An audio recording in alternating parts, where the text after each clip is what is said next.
평화가 있었더라. 두 번째 시간, 요압처럼 살지 말자.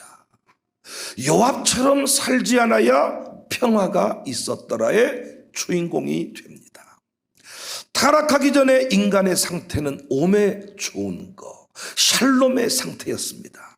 샬롬이라는 말은 하나님이 우리에게 주시고자 하는 것을, 가장 좋은 것을 표현하는 단어, 샬롬. 이걸 여러 가지로 설명할 수 있겠지만은 우리 전라도 사람들에게 한마디로 오매 좋은 거, 오매 좋은 거. 자식들이 효도를 탁 하면 부모들이 오매 좋은 거.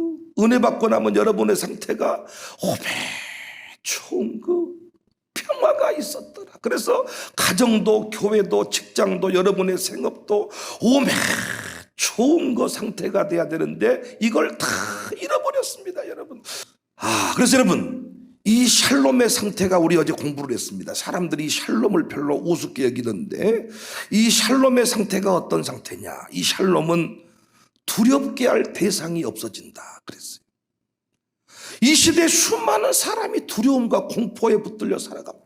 어떤 사람은 은퇴하지도 않았는데 은퇴 20년 전부터 은퇴하면 못할까, 은퇴하면 어찌했을까, 은퇴 공포에 붙들려가지고, 어떤 사람은 아직 병 걸리지도 않았는데 병 걸리면 어찌했을까, 보험을 몽땅 넣어놓고, 저는 보험 넣은 거 나쁘다고 말씀드리는 게 아니에요.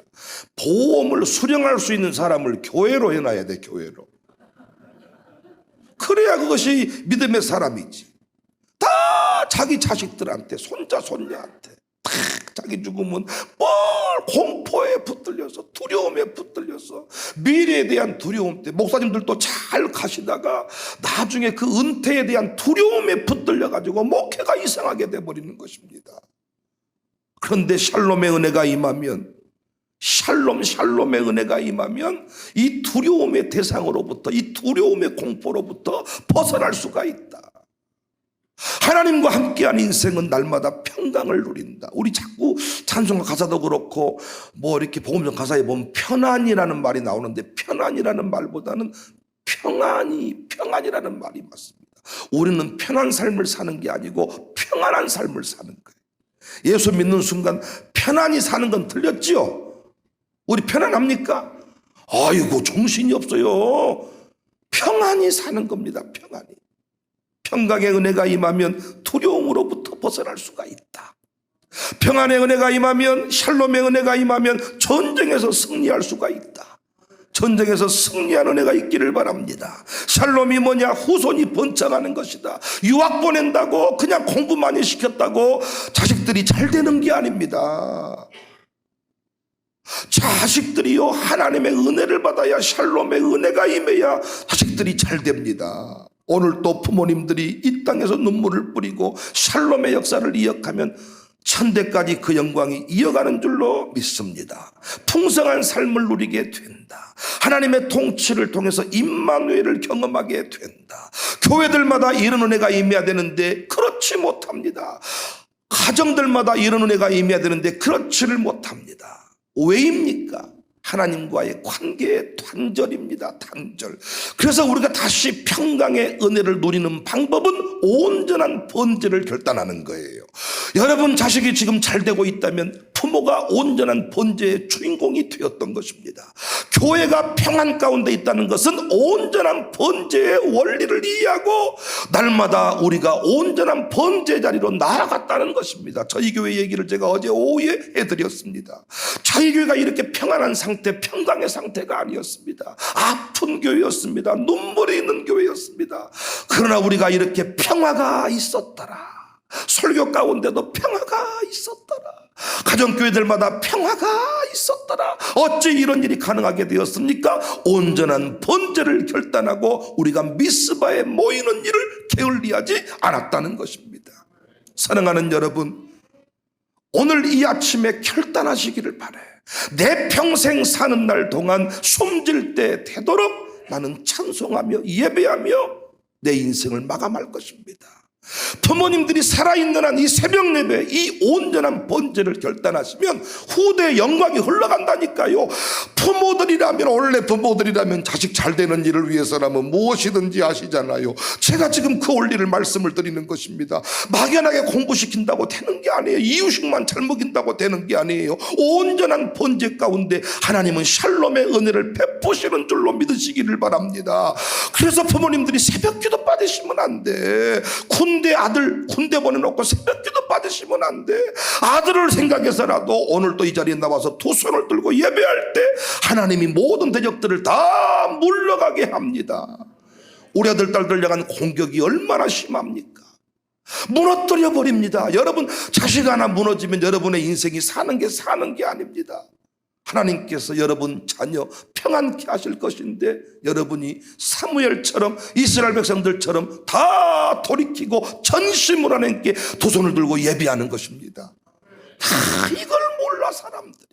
그래서 우리 교회는 새벽 예배, 모든 예배가 다 부흥회 같아. 어제도 예배 끝나고 오후 부흥회 끝나고 오늘 부흥이 어땠어 물어보니까 누구한테 물어봤겠습니까? 그 사람밖에 더 있겠습니까? 오후 예배나 주일 오후 예배나 별 차이가 없었어.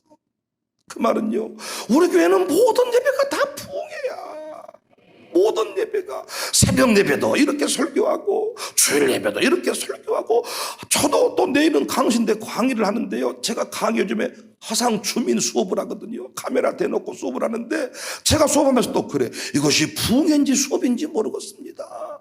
무엇을 하든지 우리 교회는 다 부흥회입니다. 부흥회. 할렐루야. 온전한 번제, 다른 마음으로 드리는 예배, 전심으로 드리는 예배, 그곳에서 하나님께서는 위대한 역사를 이루신 줄로 믿습니다. 영적 전투에 지금 돌입하고 있는 사람이 있다면 예배 똑바로 드리셔야 돼. 지각하지 마세요. 졸지 마세요. 전심으로. 다른 사람은 빈손으로 왔을지라도 영적 전투에 돌입한 가정은 빈손으로 오시면 안 되는 거예요. 전심으로, 다른 마음으로 30분 전에 1시간 전에 일어나서 준비된 자세로 이 자리에 와서 예배를 드려야, 말씀 받아야 그 말씀이 폭발을 일으키는 것입니다. 왜 부흥회라는 이름을 붙이면 은혜 받는 사람이 많아지느냐? 특별하게 준비하게 하기 때문이에요. 자기 담임 목사가 강사로 설 때 여러분이 조금 위험할 수가 있어. 준비된 마음이 사라질 수가 있는데 깨달은 영혼들이 많습니다. 그래서 담임 목사인데 여러분이 충분히 제 삶을 보상해 주는데도 강사로 서면 강사 성김원금을 드리면서 강사랑 같이 밥을 먹고 강사의 축복 기도를 받고, 하나님이 이번에는 강사를 통해서 역사하신다. 여러분 가정에 평강의 은혜가 임하기만 하면, 아니 여러분 강사 식사비가 아깝겠습니까? 평강의 비밀을 아는 인생은 그렇게 살지 않습니다. 이번 기회 놓치지 않고, 누구를 위한 부흥회인지 모르지만은 핑계할 일이 많이 있겠지만은 예배할 때 하늘문이 열리고 여러분 심령에 평강이 임한 줄로 믿으시기를 바랍니다. 평화가 있었더라 두 번째 시간인데 오늘 참 중요한 얘기 하겠습니다. 모든 메시지가 다 중요하지만은 정말 이 메시지 중요합니다. 요압처럼 살지 않아야 평화가 있었더라. 여러분 집안이 날마다 싸움판이 된 것은 요압처럼 살아서 그렇습니다. 청사교회 등록해서 신앙생활 하면서도 평화가 있었더라의 주인공이 못된 것은 요압처럼 살아서 그렇습니다. 목사님이 목회를 하는데 목회하는 동안에 온통 싸움 투성이인 것은 목사님이 요압처럼 살아서 그렇습니다. 다윗은 왕이 되고 이스라엘이 하나 되는 일을 위해 노력을 했는데 그 일이 쉽지 않았습니다. 걸림돌들이 많았습니다. 그 큰 걸림돌 중에 하나가 사울의 신복이었던 군대 장관 아브넬, 그리고 사울의 아들 중에 하나인 이스보셋이었습니다. 이 걸림돌 때문에 왕이 되고 이스라엘을 하나로 묶어내는데 참 어려움을 겪었습니다. 더 놀라운 사실은 이스라엘 사람들이 자신들의 방법으로 이미 기름 부음 받은 자는 다윗인데 이스보셋을 왕으로 세웠다고요.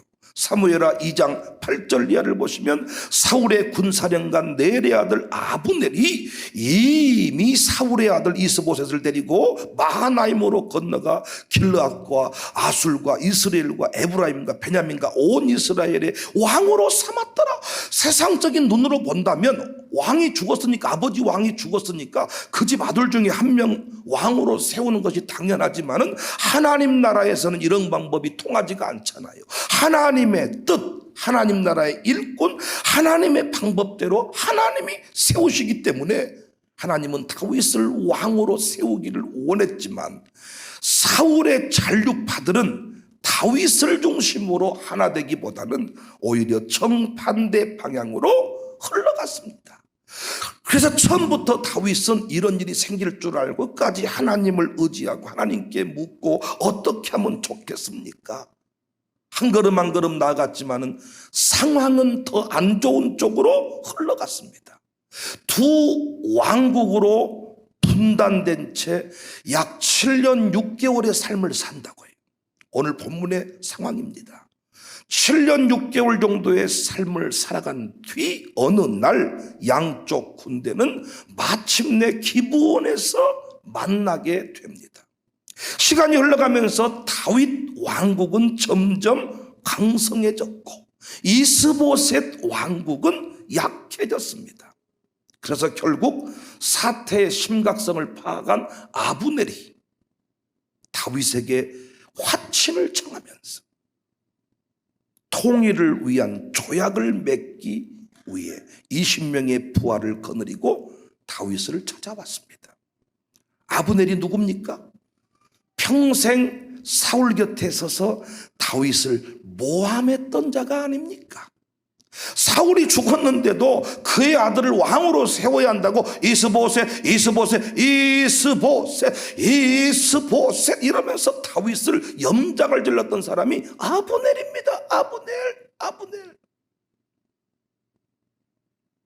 지금도 다윗을 대적하고 있습니다. 원수 중에 원수입니다. 그런데 그가 스스로 지발로 다윗을 찾아왔습니다.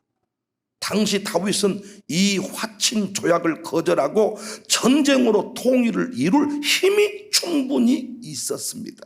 아브넬도 그냥 소리소문 없이 죽여버릴 수 있는 상황이었습니다. 하지만 다윗은 그렇게 하지 않았습니다. 오히려 이 아브넬 염장을 치르고 평생 그 사울 곁에서 다윗을 이간질하고 이스보셋이 왕이 돼야 된다고 했던 아브넬을 영접해서 잔치를 베풀었습니다. 20절 아브넬이 부하 20명과 더불어 헤브론에 이르러 다윗에게 나아가니 다윗이 아브넬과 그와 함께한 사람을 위하여 잔치를 배설하였더라. 이 잔치 자리에서 아브넬이 약속을 합니다. 제가 돌아가면 확실하게 다윗 왕국 통일 왕국을 만들도록 내가 힘쓰겠습니다. 21절 아브넬이 다윗에게 말하되 내가 일어나 가서 온 이스라엘 무리를 내 주 왕의 앞에 모아 더불어 언약을 맺게 하고 마음에 원하시는 대로 모든 것을 다스리게 하리이다 하니 이에 다윗이 아브넬을 보내매 그가 평안히 가니라. 다윗 왕국 출범을 위해서 내가 최선의 노력을 다하겠습니다. 일종의 약조를 했습니다. 다윗은 이 썩을 놈 아브넬의 말을 그대로 믿고 돌려보내 줍니다. 그런데 아브넬 일행이 돌아간 뒤에 요압이라는 사람이 다윗 왕국의 군대 장관입니다. 아브넬과 맞짱을 뜰 만한 사람이잖아요. 요압이 전쟁에서 돌아왔습니다. 이 사실을 확인하고는 성질을 냅니다. 왜 평안히 보내버렸습니까? 그 새끼를 왜 그냥 보냈습니까? 왕이요, 왜 보냈습니까? 그 아브넬을. 24절 이하를 보시면 요압이 왕에게 나아가 이르되 어찌하심입니까? 아브넬이 왕에게 나와왔거든 어찌하여 그를 보내 잘가게 했습니까? 왕도 아시겠지만 내리 아들 아브넬이 온 것은 왕을 속이려 왔습니다. 그가 왕이 출입하는 것을 알고 왕이 하시는 모든 것을 알려고 왔습니다. 그놈 새끼 왜 돌려보냈습니까? 죽여버려야지요. 아니 얼마든지 이 요압의 입장에서 성질을 낼만 합니다. 여러분 그러겠잖아요. 그래 안 그래요? 원래 이렇게 옆에서 화를 내주고 다윗이 그러지 마라 이래야 이 집구석이 돌아가지요. 그래 안 그래요? 근데 이상한 교회는 담임 목사가 악역을 감당하고 장로님들하고 부목사님들이 예수님 역할을 하는 거예요. 목사님 성질 좀 내지 마시고 사람이 어째 그랬어요. 성질 낸다고 무엇이 되겠어. 목사님 성질 좀 내지 말란 말이요. 원래는 어떻게 장로님들이 확 저 새끼 죽여버릴까요? 장로님 그러지 마라. 왜 그래 장로님. 이래야 목사가 목회가 될 거 아닙니까? 부목사님들이 확 저 새끼를 없애버릴까요? 아버님을 뭐가 잘라볼까요? 김 목사 그러지 마. 하나님이 함께 하실 거야. 다 이래야 목회가 될 것인데 담임 목사가 지가 혼자 목 잘라버려 저 새끼 죽여버릴까요? 부목사님 목사님 그러지 마세요. 어떻게 담임 목사님이 그럴 수가 있으십니까? 저는 오늘 본문의 요압이 이렇게 분노하고 자기 감정을 그대로 드러낸 것은 난 나쁘지 않다고 생각해. 충분히 그럴 만한 감정이 있어요.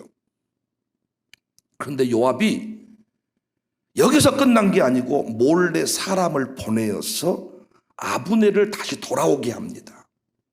다윗이 보내줬잖아요. 그런데 다윗의 허락을 받지 아니하고 이 요압이 몰래 사람을 보내서 아브넬을 다시 돌아오게 합니다. 그리고 아브넬을 살해해 버립니다. 27절.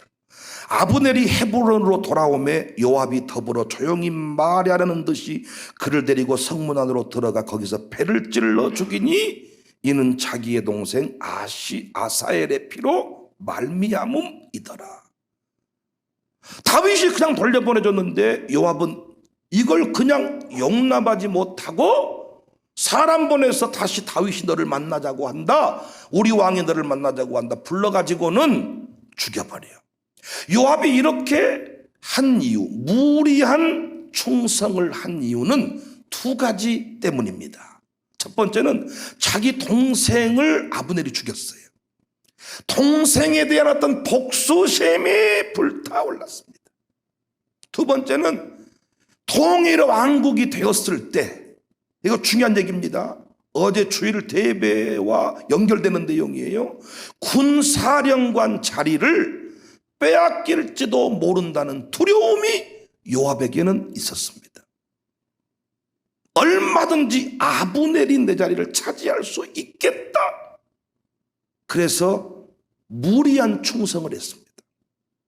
다윗의 입장에서 난감한 상황이 벌어진 거죠. 이건 누가 봐도 누가 아브넬을 죽인 거예요?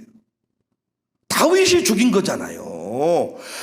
누가 봐도 요압을 시켜서 다윗이 죽인 것처럼 지금 사람들한테는 지금 보여진 거잖아요. 그렇다고 자신의 신복인데 누가? 요압이. 다윗이 또 모른 채 할 수 없는 상황이잖아요. 자기 밑에서 충성을 다했던 사람이 저지른 사고를 모른 채 할 수 없잖아요. 이때 다윗이 영적 통찰력으로 위기를 극복합니다. 지도자는 위기를 만나봐야 거기서 진가가 드러나는 법입니다. 일단 적극적으로 아브넬의 장례를 치루어 주었습니다. 스스로 상복을 입고 상여를 따라가며 애도했고 무덤에서 소리 높여 울었습니다. 31절 32절 다윗이 요압과 및 자기와 함께 있는 모든 백성에게 이르되 너희는 옷을 찢고 굵은 배를 띠고 아브넬 앞에서 애도하라 하니라. 다윗 왕이 상여를 따라가 아브넬을 헤브론에 장사하고 아브넬의 무덤에서 왕이 소리를 높여 울고 백성도 우니라. 그냥 살짝 장례식장 왔다 갔다 나버린 게 아니고 진심으로 아브넬의 죽음을 슬퍼하면서 그 장래에 집중을 했단 말이에요. 그리고 아브넬을 의인으로 높이고 그를 위해 애가를 지었습니다.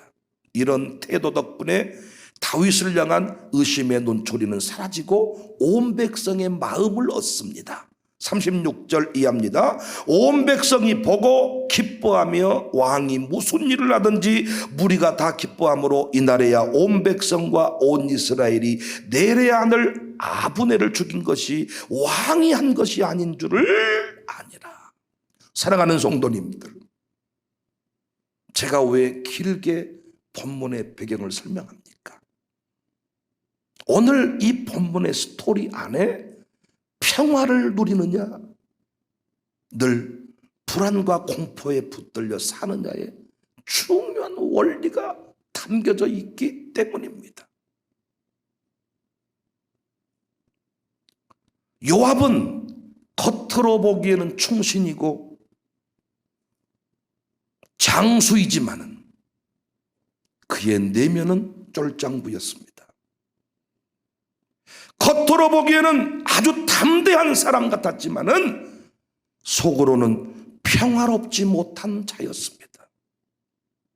반면에 다윗은 겉으로 보기에는 온갖 전쟁을 치르며 사람들의 공격을 그냥 몸으로 막아내는 참 찌질한 사람 같았지만은 그의 내면은 여유롭고 평화가 있었습니다. 요압은 겉으로 보기에는 위대하고 담대한 사람, 장수, 목을 잘라버리고 죽일 수 있는 힘을 가진 사람 같았지만은 그의 내면은 평화가 없었습니다. 다윗은 누가 봐도 사람이 찌질해 보이고 참 바보같이 보입니다. 힘이 없어 보입니다. 딱 남자가 배반자를 잘라버려야, 죽여버려야 대단해 보이는데 그것을 다 참고 품고 간다고요. 차이가 무엇입니까? 어찌 요압은 겉으로 보기에는 용사이고 대단한 사람 같지만 속으로는 불안과 공포에 붙들려 살아갔고, 다윗은 겉으로 보기에는 참 어리석어 보이는데 그의 내면은 평강을 유지할 수가 있었을까요? 여러분, 이거 중요한 얘기라니까요. 요압은 무엇이든지 자신이 하려고 했지만 다윗은 무엇이든지 하나님께 맡겼습니다.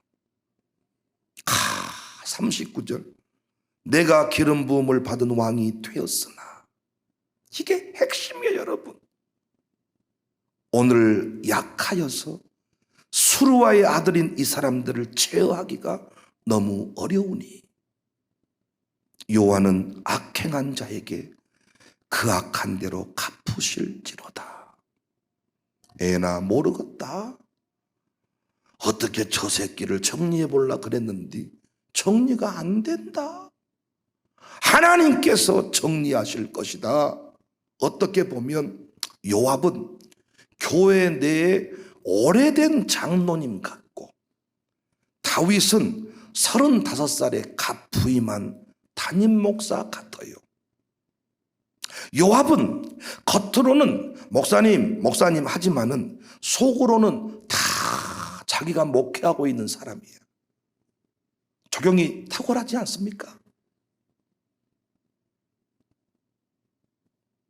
우리 주변에 이런 사람이 여전히 존재합니다. 정권들마다 이런 비서실장들, 이런 참모들이 항상 있었습니다. 입으로는 대통령 각하 대통령 다 이렇게 하지만 지가 지정치를 하는 사람이 있다는 말. 이때 요압을 이기는 길이 뭡니까? 노예도 그렇고 총회도 그렇고 이런 분들이 계십니다. 이 사람들을 보통 제거하려고 합니다. 뿌리를 뽑아버리려고 합니다. 뿌리가 뽑힙니까? 가라지를 우리한테 정리하라 그랬습니까? 추수 때까지 내버려 두라 그랬습니까? 대답 좀 해보세요. 교회 내에 딱 왔더니 가라지 같은 사람이 있어요. 요압과 같은 분이 장로 행세를 하고 있어요. 말로는 목사님 그거는 하시면 안 됩니다. 목사님 신방 좀 하십시오. 목사님 다 목사님을 위해서 드리는 말씀입니다. 다 목사님을 위해서. 목사님 차 받으시면 안 됩니다. 목사님 그 차 타시면 사람들이 다 욕합니다. 목사님 하지만은 속으로는 다 자기가 이걸 알아. 담임 목사가 보통은 어떻게 해버리냐, 요 새끼를 뽑아버려야 쓰겠다는 거예요. 그래서 이때부터 신임 투표를 붙이고 이때부터 정치를 하고 안수집사들을 모으고 개혁연대를 만들고 뭔가 교회 내에서 다른 조직을 만들고 재직기를 강화시키고 이런 일을 해서 제거하려고 하지만은 절대로 악의 뿌리는 우리가 뽑을 수가 없습니다. 내가 이것을 제거하겠다고 하는 그 인생이 누구냐? 요압입니다. 이 사람이 담임 목사가 되면 교회는 쑥대밭이 되는 것입니다. 엄청 교만한 사람이. 당신이 보기에 그 사람이 장로 같지 않아도 당신 오기 전에 장로였으면 그 사람은 장로라고 인정하는 것부터가 당신 목회의 시작이야. 여러분 직장 들어가 봤더니 온갖 비리가 난무해. 대표라는 사람이 정말 못된 일을 주도하고 있어. 이 주변에 참 보니까 여러분이 요령으로 사는 사람들이 있단 말이에요. 요압처럼 겉으로는 다 아닌 척하지만 속으로는 다 이런 사람들이 주변에 있어요, 없어요? 있다고요, 반드시. 이 사람들과 싸우는 순간 여러분의 삶은 뒤죽박죽이 되는 거예요. 교회에서 목사가 이 사람을 제거하려고 목회의 칼을 빼드는 순간 이 사람은 더 큰 칼을 빼들어서 교회 싸움은 목사 은퇴할 때까지 끝나지를 않습니다. 꼬리에 꼬리를 무는 복수국이 이어집니다. 우리 당대에 안 끝나면 목사 아들, 장로 아들이 둘이 붙어가지고 싸움을 지속합니다. 그래서 싸우다가 목사는 은퇴합니다. 다윗의 말대로 해야 됩니다. 하나님이 악행한 자에게 갚으실 것이다. 말씀을 했는데도 못 알아먹고, 교회에서 어떤 행정적 조치를 했는데도 못 알아먹는 사람은, 이 사람은 내가 손댈 사람이 아닙니다. 사랑하는 성도님들, 샬롬의 인생을 사는가, 지옥과 같은 삶을 사는가는 하나님의 신실하심을 믿고 맡기느냐 맡기지 못하느냐에 달려 있습니다. 어떤 사람은 자녀를 맡기지를 못합니다. 자기가 키워서 상처뿐이면서도 맡기지를 못합니다. 자기가 자기 자녀를 책임지겠다는 그런 마음으로 살아갑니다. 샬롬 스쿨에 맡겨놓고도 마음이 평안하지를 못합니다. 겉으로는 샬롬 스쿨 학생인데 속으로는 다른 조치를 다 취해놓고 있습니다. 거짓말로 다른 조치를 다 했으면서 절대 그렇게 말했다고 하지를 않습니다. 이분은 샬롬 스쿨 이름이 참 아깝잖아요. 샬롬 스쿨에 다니지만 그때부터 지옥입니다. 겉으로 보기에 샬롬 스쿨이 허름해 보이고 별것이 없어 보여도 맡기는 인생. 하나님 맡깁니다. 책임져 주세요. 여기에 평화가 있었더라. 여러분, 하나님 하면서 다른 계획을 가지지 마세요. 하나님 하면서 머리 쓰며 살지 마세요. 단언컨대 요압의 길에는 평화가 없습니다. 부목사의 입장에서 목사님 하면서 다른 계획을 가지고 있는 부목사 평안함이 없습니다. 그러나 나는 이 길 외에는 다른 길이 없습니다. 하나님이 내 인생의 전부이십니다. 청사교회가 내 인생의 전부입니다 하는 그 목사님은 오늘의 삶이 평강입니다. 그리고 때가 되면 하나님이 기가 막힌 길을 열어서 간증의 주인공이 되게 하십니다. 제발 머리 쓰지 마세요. 제발 다른 마음 품고 살지 마세요. 하나님 믿기로 했으면 모든 것을 다 내려놓고 전심으로 하나님을 따르시기를 바랍니다. 점쟁이를 찾는 집사가 많다잖아요. 하나님 하다가 안 되면 점쟁이에게 간다잖아요. 여기서부터 평강이 사라지는 것입니다. 평화가 있었더라. 이 평화의 길이 사라지는 거예요. 맡기는 인생. 부디 하나님을 믿으시기를 바랍니다. 온전히 믿으시기를 바랍니다. 계시록에서도 황제를 이기는 길이 황제랑 맞서 싸우는 것이 아니고 하나님의 보좌를 보면서 오늘 또 웃으며 살아가는 것입니다. 사랑하는 성도님들, 우리가 웃으면 이깁니다. 인상 쓰면 칩니다. 마귀는 인상 쓰며 살라고 그 고민의 거리를 우리에게 맡겨준 거예요. 어떻게 하면 이기냐? 웃어버리는 것입니다. 아브델 이기는 것, 다윗은 웃어버린 겁니다. 아브넬 아마 긴장하면서 봤을 것입니다. 우와, 힘을 가진 다윗이 나를 죽이면 어찌하였을까? 다윗은 웃으면 잔치를 베풀어주고 이쯤 본색이 나와야 되는데 혹시 이 음료수에 독을 타버렸을까? 저희 화장실에서 봐버릴까? 공포가 있는데 웃으면서 믿고 돌려보내줍니다. 아마 더 큰 공포를 가졌을 것입니다. 여러분이 하려고 하지 마세요. 별의 비밀, 촛대의 비밀을 기억하세요. 온전히 맡긴 인생, 두려워 떨지 않습니다. 믿기로 했으면 믿자는 거예요. 제가 부교육자를 했던 교회는 담임 목사님께서 전 세계를 다니면서 세미나를 하고 부흥회를 하는 목사님이셔가지고 교회 안에 자주 머물지를 못하셨습니다.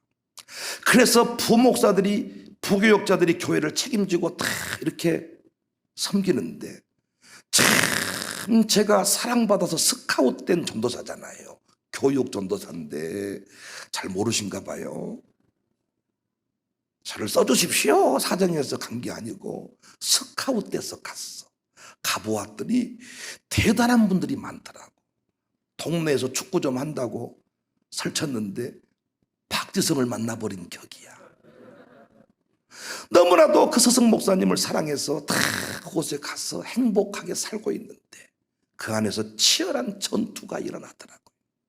치열한 전투가. 그래서 온갖 모함이 있고 내가 안 한 말을 했다고 하는 선배도 계시고 막 이런 일이 벌어진 거예요. 심지어는 같은 부서를 섬기는데 우리 교육자끼리 한 말을 그 교육자가 다른 집사님한테 내 메일을 보내버리고 내 문자를 소개해버리고 어떻게 되겠습니까? 아니 집사님, 부장, 사역장들 이런 분들에 대해서 조금 부정적인 이야기들을 교육자랑 주고받고 한 것을 그대로 막 붙이기 해가지고 보내버리고 막 이런 거 왜 죽어버리라는 거예요.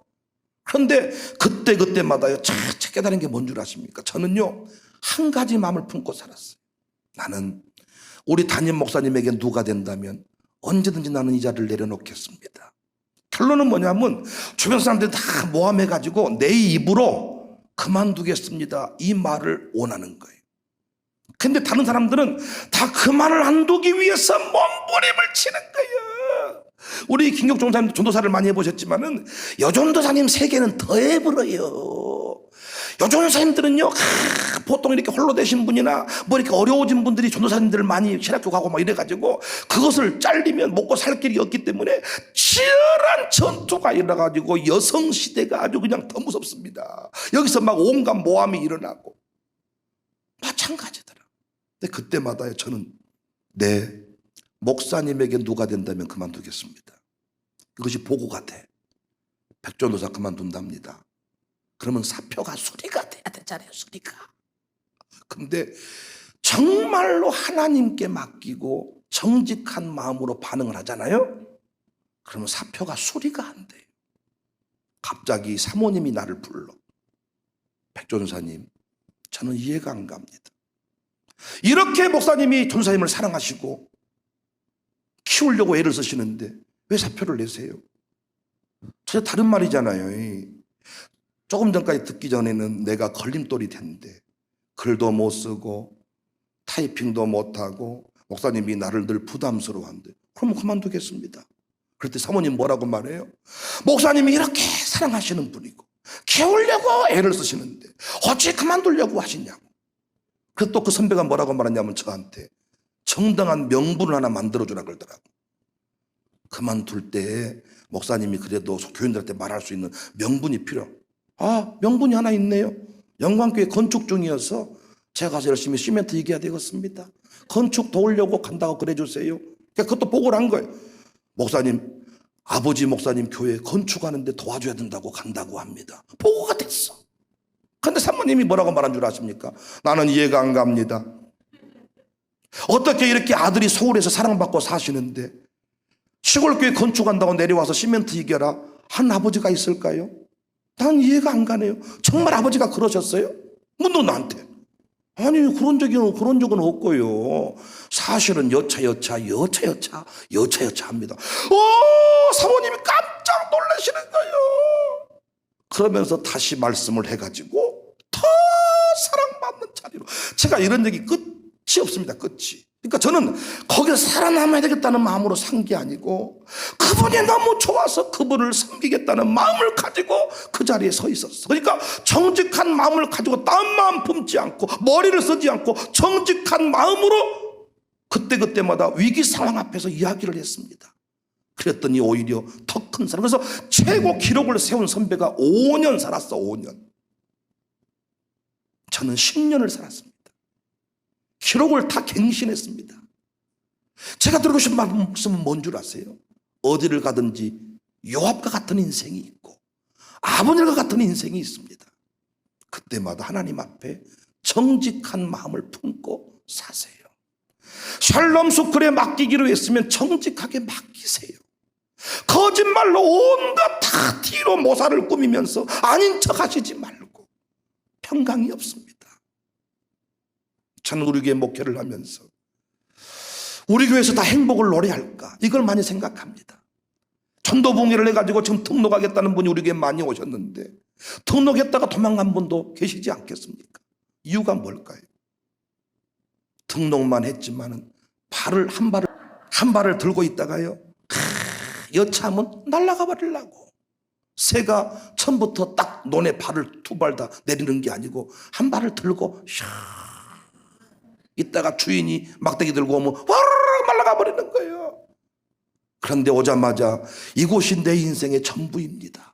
다 뿌리를 내리고 목사님을 믿고 예수님을 믿고 하나님을 믿고 이곳에서 내 인생을 마무리하겠습니다.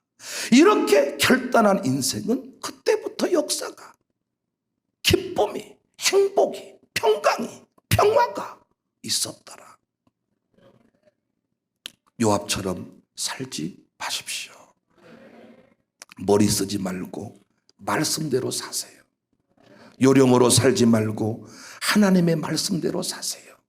겉으로만 목사님 하지 말고 마음 중심이 목사님이 되게 사셔야 돼. 그래야 가족 구원할 수 있어. 주변 사람들은 시장 통해서 전도지 뿌려서 올 수가 있지만 여러분의 가족은 전도지로 구원할 수가 없어. 커피 세트로 구원 못해. 여러분 가족은 진짜 신앙만이 가족을 구원할 수 있어.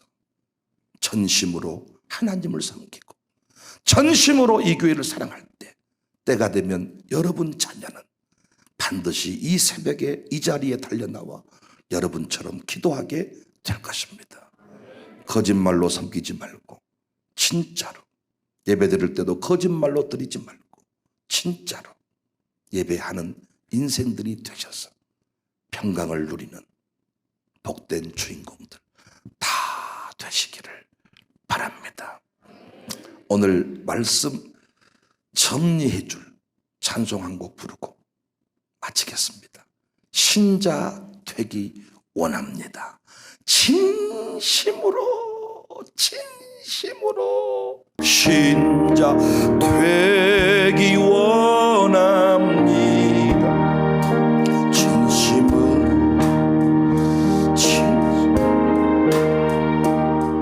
신자 되기 원합니다.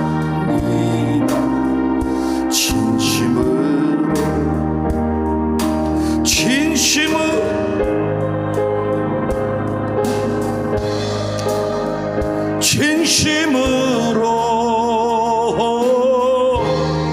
신자 되기 원합니다. 진심으로 사랑하기 원합니다.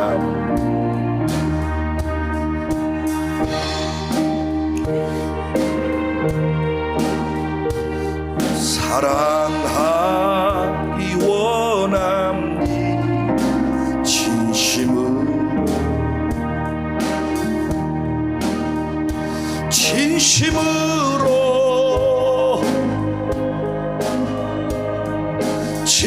진심으로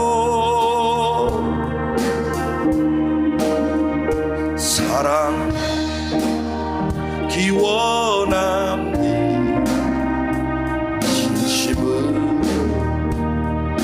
예수 닮기 사전. 예수 닮기